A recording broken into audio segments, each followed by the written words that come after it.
నా పేరు Narasimharao, BRS party social media వారియర్ని. నేను గతంలో మొన్న జరిగిన మెదక్ ఎమ్మెల్యే మైనంపల్లి రోహిత్రావు గారు కేసీఆర్ గారిపై అనుచిత వ్యాఖ్యలు చేయడం వల్ల నేను కూడా ఒంటరిగా పోస్టు పెట్టడం జరిగింది. ఆ పోస్టు పెట్టిన వెంటనే ఈ రోజు ఉదయం రామన్పేట పట్టణ సిఐ గారు మా ఇంటికి వచ్చి నన్ను బలవంతంగా లాక్కెళ్లి నా ఫోన్ తీసుకోవడం జరిగింది. ఫోన్ తీసుకుని స్టేషన్ తీసుకువెళ్లి నన్ను ఇష్టారీతిగా కొట్టడం జరిగింది. కాళ్ళపై చాలా దెబ్బలు తగిలినాయి. ఈ కేసీఆర్ టాటూ పెట్టినందుకు వల్ల ఆ కేసీఆర్ టాటూ పెట్టుకున్నామని కొట్టడం జరిగింది. కేటీఆర్ గారు దయచేసి తను కఠినమైన చర్యలు తీసుకోవాలి. ఈ అక్రమ నిర్బంధాలు, అక్రమ కేసులు ఇంకెన్నాళ్ళు అయినా భరిస్తాము. ఎన్ని కేసులు పెట్టుకున్నా మేము పోట్లాడతాము.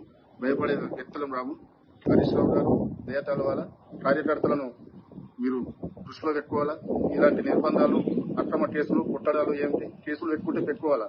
3 నెలలు కాకపోతే 1 సంవత్సరం పోస్టులు అంటే మైనంపల్లి రోహిత్రావు గారు కేసీఆర్ గురించి అనుచిత వ్యాఖ్యలు చేసినందుకు ఆయన పేరు కేసులు పెట్టాలి. ఆయన మీద కూడా కేసులు పెట్టాలి.